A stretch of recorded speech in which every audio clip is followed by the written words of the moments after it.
do grande projeto escondido de Deus. Claro que vocês percebem que ele vai numa indagação do futuro, do pós-morte. Na história de Israel, os hebreus e Davi, seguramente, tinha em memória isso aqui. O monte tinha uma figura forte na memória dos hebreus, porque uma ocasião Deus reuniu o povo dele, os hebreus, e falou para Moisés: eu vou me apresentar a vocês neste monte, o Monte Sinai. Eu não quero que ninguém chegue perto deste monte. Se um animal encostar nesse monte, ele vai morrer fulminado. Ninguém se aproxima desse monte, porque vocês percebam que nem os céus dos céus podem conter o nosso Deus. Deus não pode ser contido em lugar algum, porque Ele é infinito. Mas Ele se fez presente naquele monte, e de uma forma assustadora. Houve trovões e um sonido de trombeta muito alto. E Deus falava com Moisés lá do alto, e o povo escutava que Deus falava com Moisés. E à medida que Deus falava, o sonido aumentava, e aquele som, aquele encheu todo mundo de pavor. É como se fisicamente, é uma figura, mas é como se fisicamente Deus descesse dos céus e fosse subir em cima do monte, porque foi isso que simbolizava aquela aparição. E ali naquele lugar, Ele conversava com Israel. Um lugar terrível, que nenhum daqueles homens conseguiram subir, senão somente Moisés. Era um lugar inacessível. Se alguém tentasse subir ali, seria fulminado. E Deus já deu provas que tem coisas que Ele não aceita, como é o caso da arca. A arca estava sendo conduzida por animais, e ela balançou, porque os animais provavelmente tenham tropeçado. Eusá tentou segurar a arca para não cair. Ele foi fulminado instantaneamente por Deus. Morreu ali, naquele mesmo momento, porque ele pôs a mão na arca. Então, irmãos, quem subirá no monte do Senhor? Se quando Deus se apresentou assim para Moisés, foi uma coisa tão assustadora, até Moisés ficou assustado. Agora, é uma meditação. Como alguém vai subir nos altos montes? Não são montanhas que ele está se referindo. Aqui é a linguagem profética. Quem vai subir lá em cima, no céu? Como que vai ser isso aí? Essa figura de aparição em montanhas, em montes, ela tem uma certa recorrência bíblica. Irmão, veja, quando Jesus Cristo, Ele transfigurou-se, foi no monte também. Foi no monte. Levou os discípulos para o monte, ali estava em silêncio, isolado. Ele se transfigurou ali. Vocês se lembram, já leram isso aí? Transfiguração. Quem vai subir lá? Um dia o Senhor estava reunido com seus discípulos, e eles perguntaram para o Senhor, alguém: serão poucos os que se salvam, mestre? Ele disse assim: porfiai. Porfiar quer dizer, insista muito sem desanimar. Seja persistente e não se deixe vencer pelo cansaço. Porfiai, por entrar pela porta estreita. Porque larga é a porta, espaçoso o caminho que conduz à perdição, e são muitos que passam por ali. Agora, no outro ponto ele fala, é apertada a porta, estreito o caminho que dá no céu, e poucas pessoas passam por esse caminho e entram por essa porta. É o mundo, é a porta larga. Jesus Cristo é a porta estreita. E disse mais: quando o pai de família se levantar e fechar a porta e começarem a bater para entrar, ele vai dizer: eu não conheço vocês, não sei quem sois vós. Eles dirão: mas Senhor, nós comemos e bebemos juntos contigo, e também nós escutamos os seus ensinos em nossas ruas. Ele dirá: apartai-vos de mim, vós que praticais a iniquidade. Ali haverá pranto e ranger de dentes. Vós vereis Abraão, Isaque e Jacó e os profetas, e vós ficareis de fora. Essa, irmãos, é a proposta, é a visão doutrinal. Quem é que vai subir no monte do Senhor? Quem é que vai realmente ver o Senhor? Quem tem as mãos limpas, o coração puro. Nessa mesma passagem, o Senhor falou: porventura você pode colher uva de espinheiro?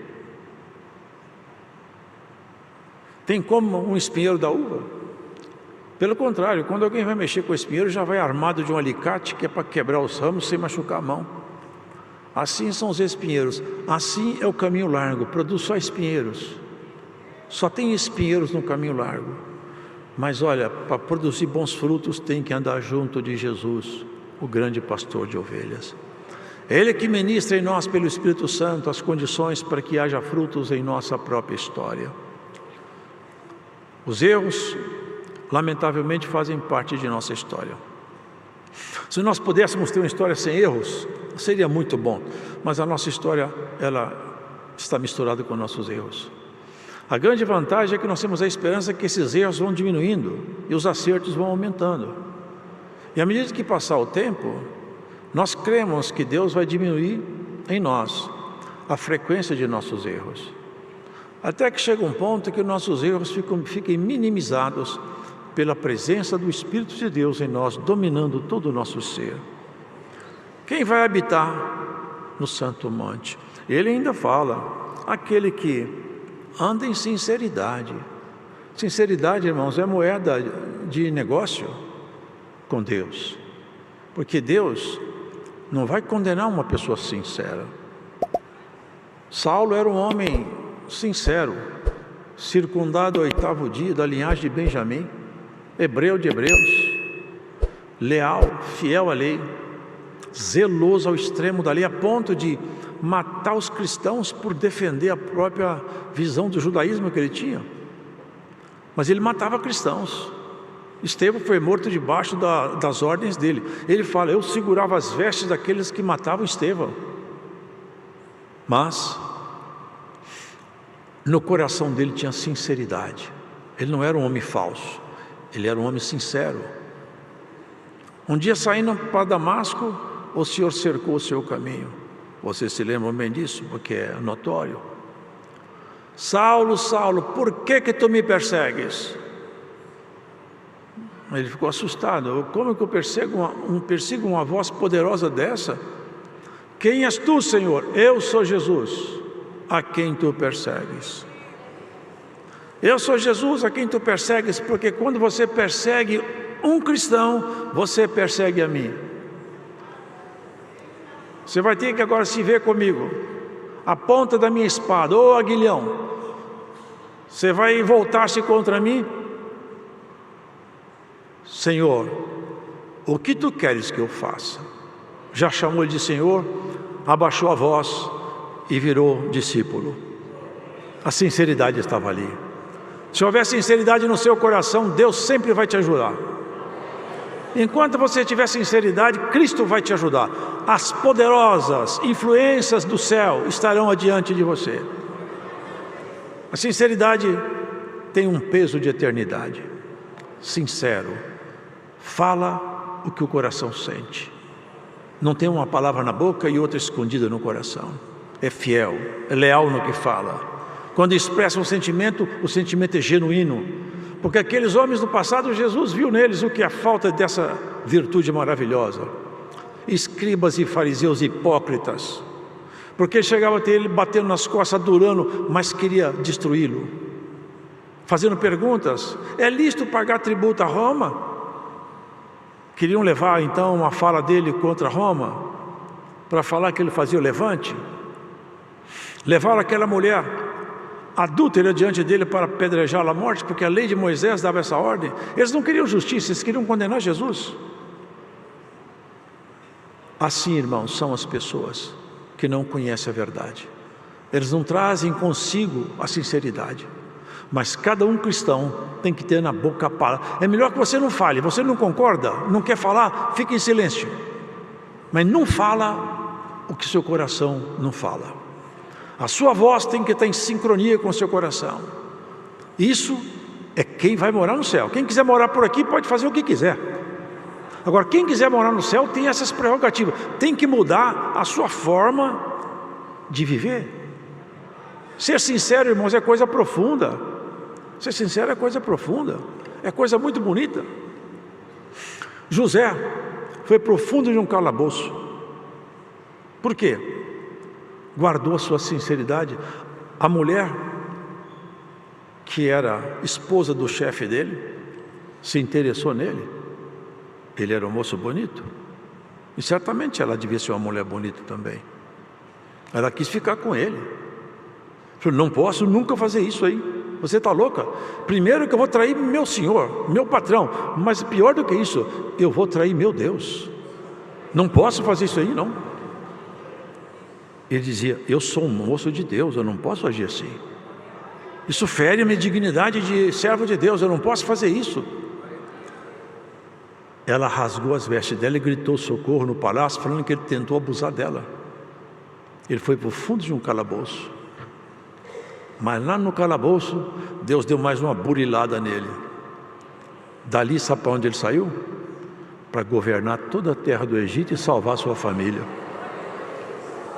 De escravo, de vendido como escravo. Ele foi vendido como escravo, mas a sinceridade estava no coração dele. Ele ia, falava lá o que os irmãos faziam e falava para o pai, papai, eu estou fazendo assim, assim, até que se irritaram com ele.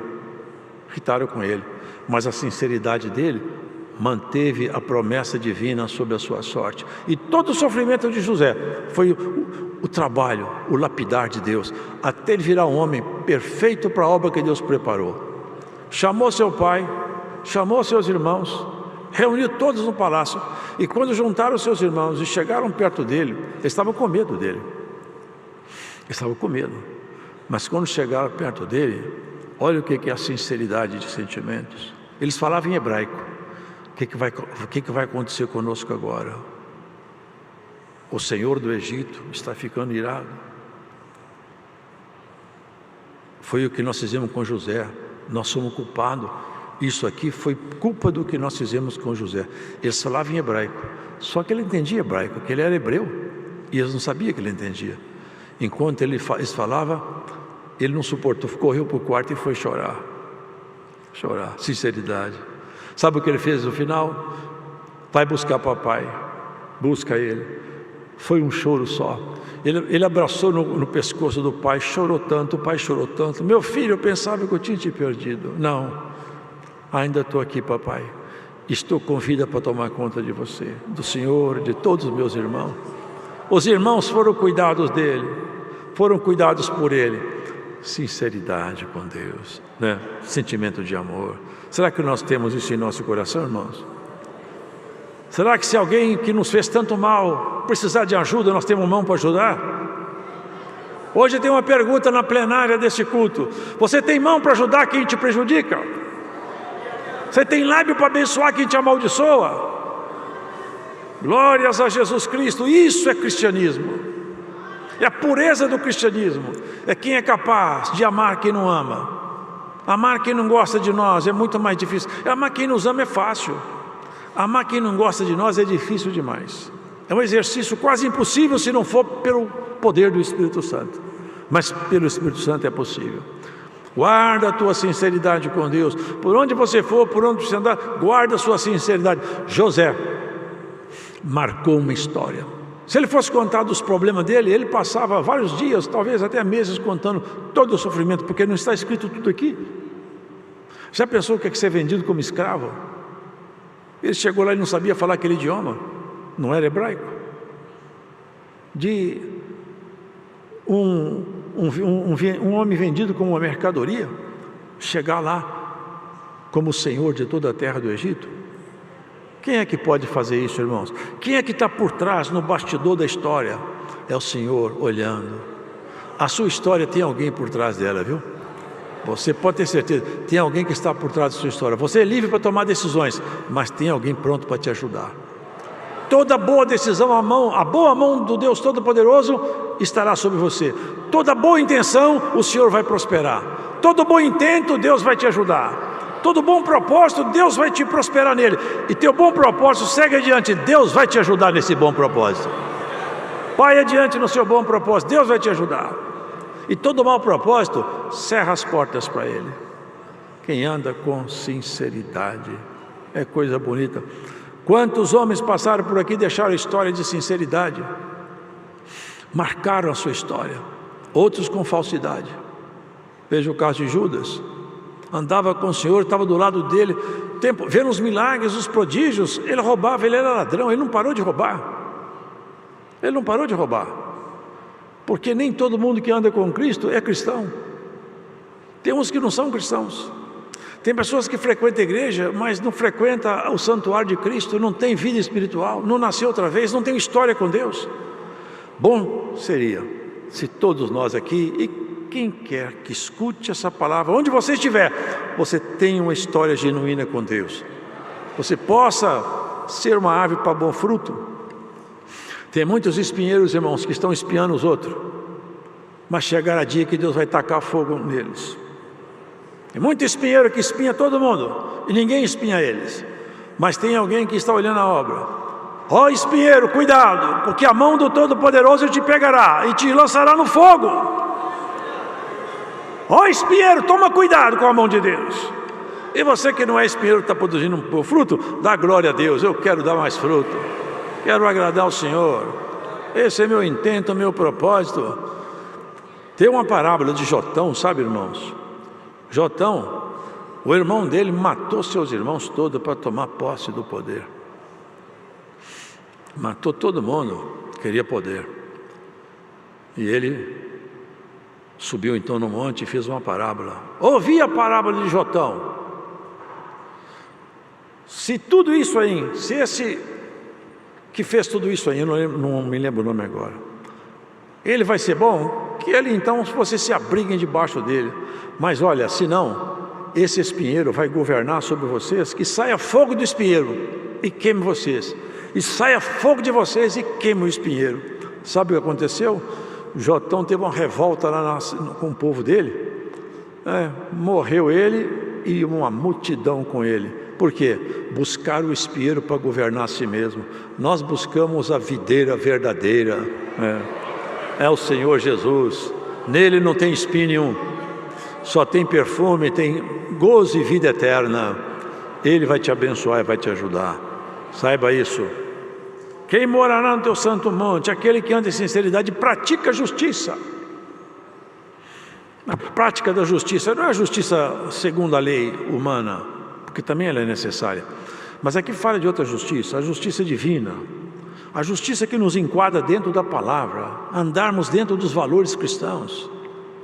Nunca leram que balança enganosa é abominável aos olhos do Senhor? Nós temos em nós o equilíbrio.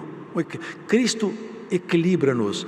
Hoje tem nessa palavra uma proposta para equilibrar alguém que escuta essa pregação. Você precisa de equilíbrio emocional. Cristo te proporcionará equilíbrio emocional.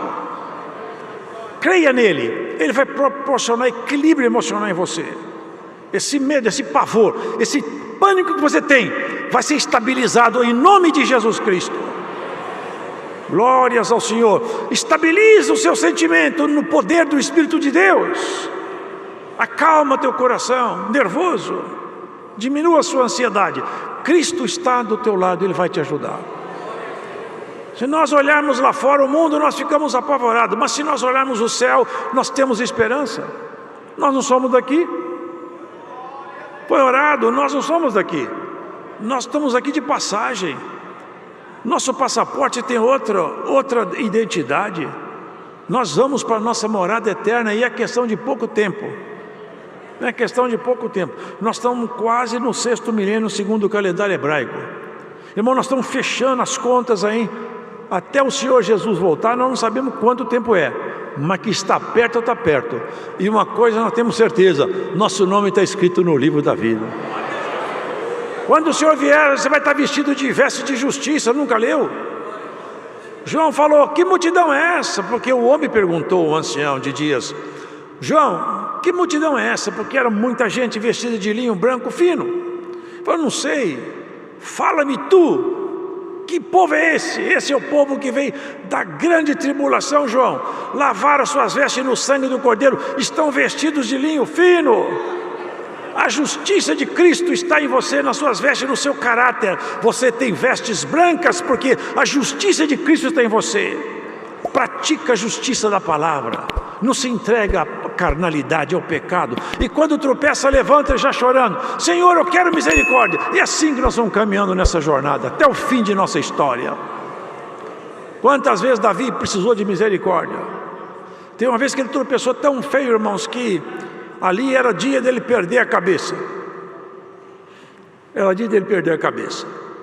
Mas ele se humilhou. Se humilhou. Chegou um profeta perto dele. Ele tinha cometido um adultério horrível. Falou: tinha um homem que tinha uma ovelhinha que dormia com ela abraçada. Veio alguém na casa dele. Sabe o que ele pegou? A ovelhinha, matou e serviu para os convidados. Falou assim: foi isso, hein? Foi. É digno de morte esse homem. O profeta falou: tu és tal homem. Seguro, hein? Corajoso. Quem tem o Espírito Santo não é medroso, não, irmão. O Espírito que está em nós é Espírito de fortaleza. O medo vai sair de você em nome de Jesus Cristo. Sai o medo de você em nome de Jesus e entra a coragem de Deus em você. Homem de Deus, mulher de Deus, tem que ter medo, não, irmãos. Ele abaixou a cabeça. Foi passado o seu pecado de ti, mas não passou a consequência. Levantou um filho, um irmão matou outro. Um irmão teve um problema com a irmã. O filho morreu assassinado. A vida foi um tormento depois. O perdão ele alcançou, mas as lágrimas ele não secou. Mas bem-aventurado quem alcança o perdão, ainda que tenha lágrimas.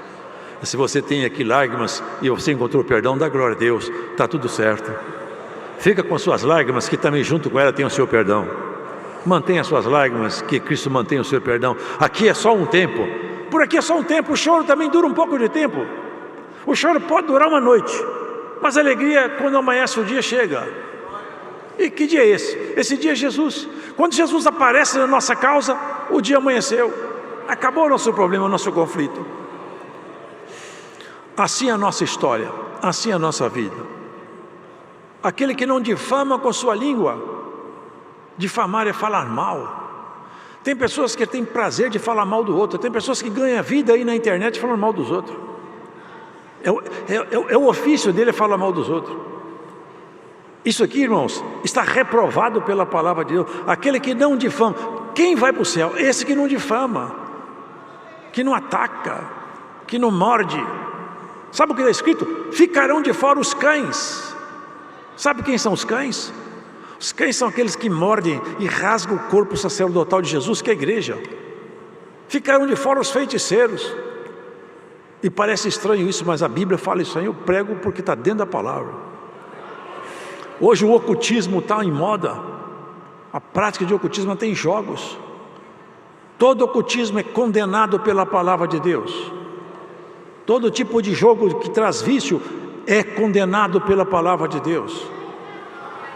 Assim nós temos a palavra. Quem vai entrar? Eu sei que tem um grupo que vai entrar, tem um grupo que não vai entrar. O grupo que vai entrar, eu já estou sabendo aqui, ó, anda em sinceridade, pratica a justiça, fala verazmente segundo o seu coração. E o grupo que não vai entrar é que não anda em sinceridade, que não fala verazmente, que mente,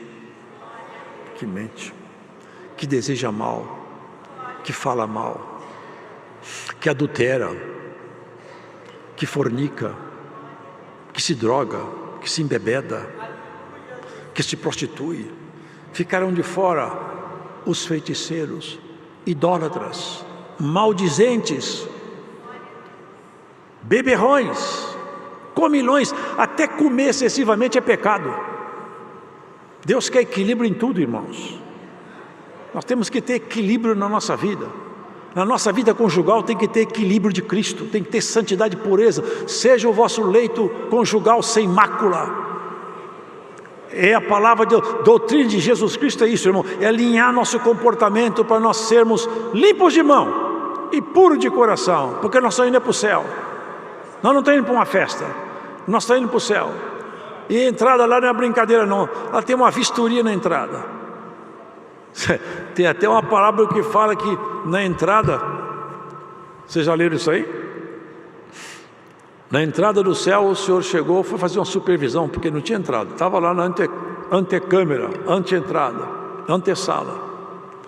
Olhou, viu um homem com a veste toda suja. Falou: o que você está fazendo aqui? Eu vim para a festa. Para a festa minha? Pegou os guardas: pega esse homem, amarra as mãos e os pés, joga lá fora, nas trevas exteriores. Desse jeito você nunca vai entrar na minha festa. Mas como que está a sua veste? Com a justiça da palavra, você vai entrar na festa do Senhor. A boda do Cordeiro, que se aproxima rapidamente. Cada ano que passa, as bodas do Cordeiro estão próximas. Se nós pudéssemos falar numa linguagem assim, lá no céu já está tudo preparado. Os anjos estão preparados. Já tem anjo aguardando. Você sabe disso muito bem. Tem anjo aguardando a ordem do Senhor. Ele só pergunta: pode tocar a trombeta agora? Espera mais um pouco. Tem mais uns aí que estão vindo, eu preciso deles comigo. Quando chegar o último, ele falou assim: na minha relação, acabaram. Minhas ovelhas estão todas comigo no meu pasto. Pode tocar a trombeta. Ei, que dia feliz. Vai ser o dia mais feliz da história. Nós vamos ser arrebatados aos ares, transformados. Nunca mais vamos pisar o pé nessa terra aqui. Vamos ser felizes para sempre. Começa um dia que não termina. Já falar o dia eterno? É o dia do Senhor. O dia começa e não acaba. E o que é melhor, a festa começa e não termina. Aqui toda festa termina mal. É ressaca, é problema, é dor de barriga, é uma discussão, é uma bebida a mais. No céu não. A festa começa e não tem ressaca, não tem dissabor. Com Deus a coisa vai muito bem. As festas aqui embaixo, irmãos, são festas muitas vezes frequentadas por espírito de trevas. Está escrito em Provérbios. Tem festas que os convidados vêm das profundezas das trevas. E as suas festas, de onde vêm os convidados? Vêm das alturas do céu? Nas suas festas tem oração? Nas suas festas tem palavra santa? Nas suas festas tem testemunho santo? Faça as suas festas ser festa para os convidados celestes. Não permita que tuas festas tenham convidado lá de baixo, mas pelo menos que os convidados sejam leais, fiéis à palavra de Deus. Quem morará no teu santo monte? Eu queria saber, mas depois ele respondeu que o Espírito Santo respondeu dentro dele: é quem anda em sinceridade, quem não se entrega à imundícia, aquele que está comprometido com a justiça da palavra.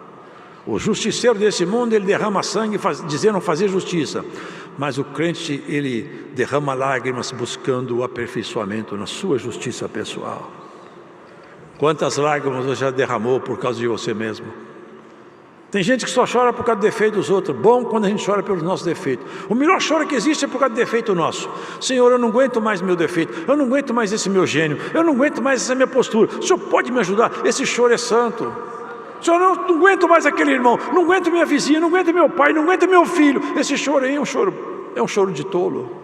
Choro bom é quando você chora por você mesmo. Senhor, faça eu não ter mais esse comportamento com a minha filha. Faça eu suportar com mais calma, com mais maturidade o meu sofrimento. Longanimidade, sabe o que é?